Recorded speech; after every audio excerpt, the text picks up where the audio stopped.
আমার আব্বা এবং আমার চাচার বহুত মুরিদ আছে আমাদের এলাকায়। আল্লাহর ওলিরা আসছিলেন, যে জিনিস যত ভালো তার নকল বেরোয় তত তাড়াতাড়ি। পীর মুরিদি খারাপ জিনিস ছিল না।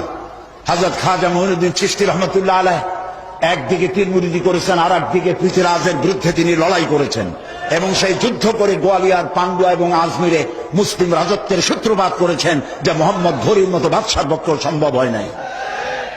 দুনিয়ার মায়া তো ছাড়তে পারে না, কিন্তু মনে রাখবেন মুমিন কখনো মৃত্যুকে ভয় পায় না। আওয়াজ দেয় না, ঠিক না? মুমিন জানে মৃত্যু একটা সেতু, এপারে দুনিয়া ওপারে মওলা। সুবহানাল্লাহ কয় না? সুবহানাল্লাহ বলেন না? এই পারে গুনাহ খাতার জন্য আল্লাহ রাসূলকে দেখি না, কিন্তু ওপারে যেতে দেরি নাই, আমার নবী তো কবর ওয়েট করছে। ঠিক কিনা? ঠিক কিনা? মারকে পৌঁছা হুঁ ইহা ইস দিলরুবা কে ওয়াস্তে। তখন তো মুনকার নাকির কি প্রশ্ন করবে? মুনকার নাকিরকে বলবো, আরে মইরা তো আসছি, এজন্য দুনিয়াতে দেখতে পারি না, গুনাহ খাতার কারণে চোখ থাকতে অন্ধ ছিলাম। মরে তো আসছি দয়াল নবীকে একটাবার দেখার জন্য। ঠিক কিনা? এরকম আশেকও আছে। ভাইরা আমার, বাবার আমার, ইমাম গাজ্জালী রাহমাতুল্লাহ আলাইহি হুজ্জাতুল ইসলাম যেনাকে বলা হতো, তেনার কাছে এক দোকানদার দোয়া চেয়েছে, আমার জন্য দোয়া করেন। ইমাম গাজ্জালী হাত তুলতেন আর বলতেন, আল্লাহ এই বান্দাকে তুমি মানুষ বানায় দাও। কি বানায় দাও? মানুষ বানায় দাও। দেখেন আল্লাহর ওলিদের নজরিয়াতে আমাদেরকে যদি আমরা দেখি কোন অবস্থায় আছি আল্লাহ মালুম, আর দয়াল নবীর নজরিয়াতে দেখলে কোন অবস্থায় আছি আল্লাহ মালিক খালিক তো অনেক উপরের বিষয়, ওটা তো মাথায় আসবে না। ইমাম গাজ্জালী প্রত্যেকদিন দোয়া করতেন, ওই বেচারা 3 দিন 4 দিন 1 সপ্তাহ 2 মাস একই দোয়া। ইমাম গাজ্জালী বলে, আল্লাহ তারে মানুষ বানায় দাও, আল্লাহ তারে মানুষ বানায় দাও।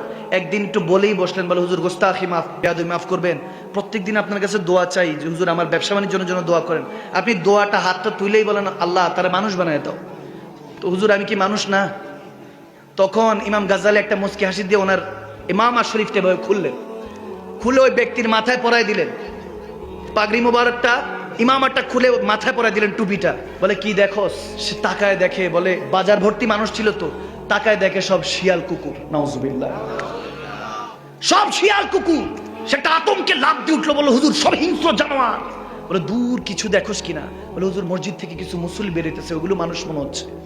সুবহানাল্লাহ, কিছু ইমানদার মনে হচ্ছে, নূরানি শাক্কা, দেখতে কালো এখন তো ফর্সা নূর মনে হচ্ছে। টুপিটার সাথে সাথে নেওয়ার আগে বলে নিজের দিকে একবার তাকা, নিজের দিকে তাকা, দেখে একটা বানর। নাউজুবিল্লাহ পড়বেন না? কি দেখতেছে? বানর, মাংকি, বান্দর দেখতেছে নিজেরে। চিৎকার দিয়ে উঠতো টুপিটা নিয়ে। ইমাম গাজ্জালী বলে, এবার বল তোর জন্য কি দোয়া করবো? বলে হুজুর মানুষ বানানোর জন্য দোয়া করে। সুবহানাল্লাহ বলবেন না? নাজারিয়া, আপনি যাকে খারাপ বলছেন, 1 আঙ্গুল তার দিকে দেওয়ার আগে 4 আঙ্গুল নিজের দিকে পড়ছে, এটার দিকে খেয়াল রাখবেন। আওয়াজ দেন।